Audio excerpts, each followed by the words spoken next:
Like Breath of the Wild and Super Mario Odyssey before it, Animal Crossing New Horizons is more than just the newest entry in its series. It takes everything learned from the series' previous entries, integrates new online social features, and creates one of the most compelling experiences and newest reasons to pick up a Nintendo Switch.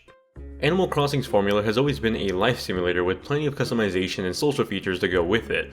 That bit hasn't changed, in fact the focus is more concentrated than ever. There isn't much direction in Animal Crossing, no endgame to seek after or story really. The narrative is truly what you aim to make it and what island you decide to craft in the process. It's an evolution of the mayor feature in Animal Crossing New Leaf, now fully fleshed out to let you terraform your island, choose who lives on it, and where everything is. It's a gradual process though, at least if you don't time skip. The world of Animal Crossing goes along to your Nintendo Switch's date and clock. That means when it's daytime outside, your game will follow alongside.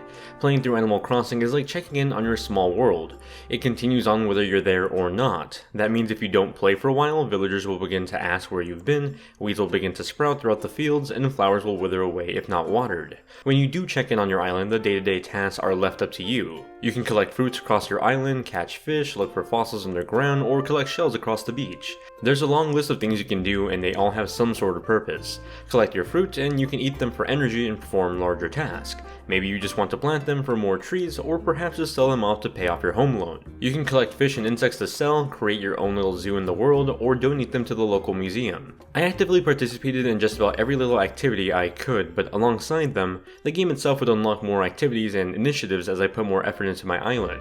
Selling off to other nearby islands, I ran across villagers that I could invite to move to my island.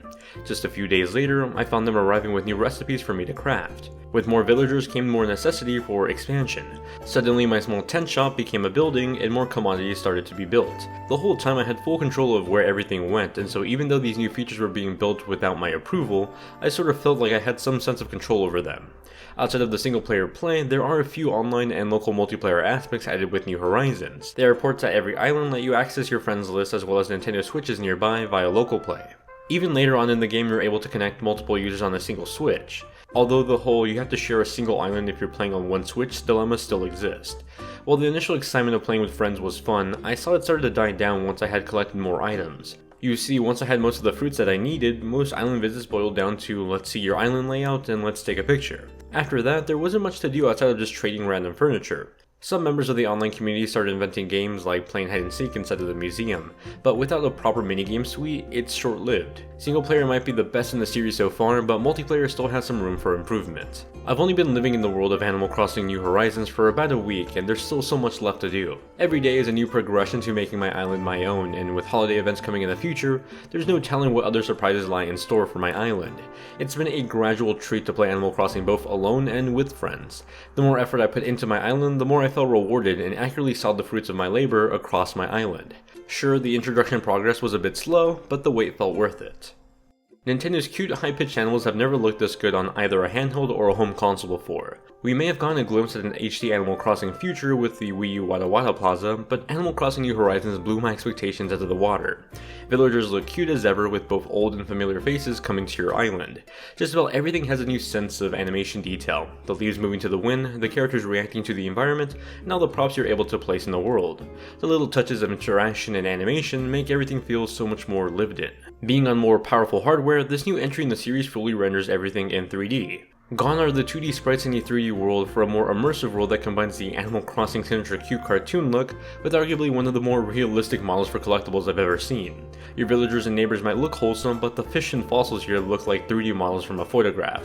In dock mode you can expect a performance that locks at 1080p 30fps, and in handheld mode that's kept down to 720p 30fps. Along with those bumps in resolution for the series comes an assortment of new visual upgrades. Shadows are rendered for moving objects like the villagers and presents, occasionally floating over the horizon. The horizon itself has so much more color detail to it that it truly shines when different seasons come into play. If there's one thing I would have loved to see the developers play with more, it'd probably be the field of view or perspectives with the camera. While you can still change the point of view using the right analog stick, it's limited to 2 notches while moving and 3 if you're holding still for the use of the camera application. The use of more 3D models in this world made me want to look at it from all sorts of angles. I love having the ability to turn so much more in 3D space in areas like my home. I just wish that same rule applied to the rest of the environment. Just like the animation and visual upgrades have been looked at under a microscope with this entry, the audio design has gotten the same treatment. To be frank, Animal Crossing's music has never failed. It's why there are hour-long music loops across YouTube. The music is timeless and is the perfect ambient tunes for just about anything. It's calming, soothing, and even nurturing to some extent. I found myself humming along to my town's music both inside and outside of my time playing. It's that good. Furthermore, it's the sound effects that really help sell the world. The differences between running through my town plaza and the grass and the thumps of hitting a tree or the sound of different weather patterns around me. It's completely captivating, and the combination of good audio design with fantastic music is on display at all times. The Nintendo Switch's iconic HD rumble has also gotten some vital use throughout New Horizons' different gameplay. While fishing, you can feel the splashing of the fish trying to pull on the hook line. Hacking down trees sends vibrations of the bark trembling down your Joy-Con. And trying to stop while running not only makes you slide, but you can feel the skids shake throughout your palms. Animal Crossing New Horizons is a gem of a video game that lures you in with its sense of freedom, customization, and wholesomeness, and never lets you go. This new entry in the series offers a whole new level of personalization, not just with the characters, but to the world itself. It's the most approachable and accessible entry in the series that truly has a bit of everything: exploration, world building, collecting, and more. In a week that's been nothing but at-home lockdowns, Animal Crossing made it feel more social than ever. Connecting with friends online, sharing items, checking in on each other's latest projects, it's the social sim to be in a world that's becoming slowly less sociable.